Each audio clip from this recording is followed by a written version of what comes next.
ആലപ്പുഴ കായംകുളത്ത് പിതാവിനെ വെട്ടിക്കൊലപ്പെടുത്തിയ കേസിൽ മകൻ കസ്റ്റഡിയിലായി.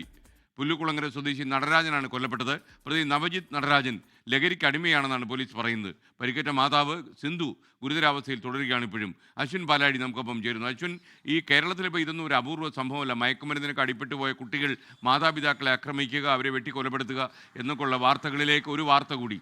പറയൂ വിവരങ്ങൾ.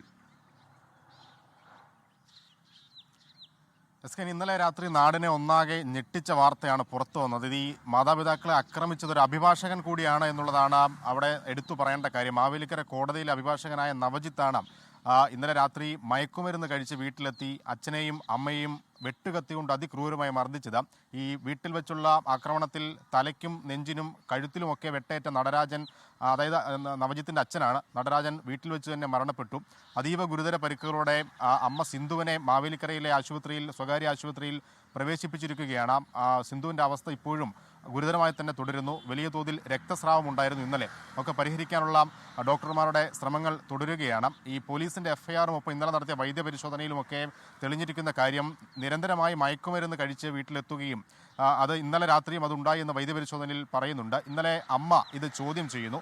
ആ ചോദ്യം ചെയ്തതുമായി ബന്ധപ്പെട്ട തർക്കമാണ് വീട്ടിലുണ്ടായിരുന്ന വെട്ടുകത്തി ഉപയോഗിച്ച് മാതാപിതാക്കളെ ആക്രമിക്കാൻ കാരണമായെന്ന് പോലീസ് പറയുന്നുണ്ട്. ഒപ്പം ചില സാമ്പത്തിക തർക്കങ്ങളും ഈ നവജിത്ത് വീട്ടുകാരുമായി ഉണ്ടായിരുന്നു. പണം ചോദിച്ചപ്പോൾ അത് കൊടുക്കാത്തതുമായി ബന്ധപ്പെട്ട അസ്വാരസ്യങ്ങൾ നവജിത്തിന് മാതാപിതാക്കളുമായി ഉണ്ടായിരുന്നു. അതും ഈ ആക്രമണത്തിന് കാരണമായി എന്നുള്ളതാണ് പറയുന്നത്. നിലവിൽ ഇന്നലെ രാത്രി തന്നെ ഈ നവജിത്തിനെ പോലീസ് കസ്റ്റഡിയിലെടുത്തിട്ടുണ്ട്. ഗുരുതരമായ വകുപ്പുകളാണ് നവജിത്തിനെതിരെ ചേർത്തിരിക്കുന്നത്. ഇന്നെന്തായാലും ഈ സ്ഥലത്ത് തെളിവെടുപ്പടക്കം നടത്തും. നടരാജന്റെ മൃതദേഹം ബന്ധുക്കൾക്ക് നടപടികൾക്ക് ശേഷം വിട്ടു നൽകും. ലോകത്തെവിടെയായാലും ഏത് സമയത്തും 24 വാർത്തകളും ഓഗ്മെന്റഡ് റിയാലിറ്റി പാക്കേജുകളും എക്സ്പ്ലെയിനറുകളും വിശദമായി കാണാൻ ഞങ്ങളുടെ യൂട്യൂബ് ചാനൽ നിങ്ങൾക്ക് സബ്സ്ക്രൈബ് ചെയ്യാം.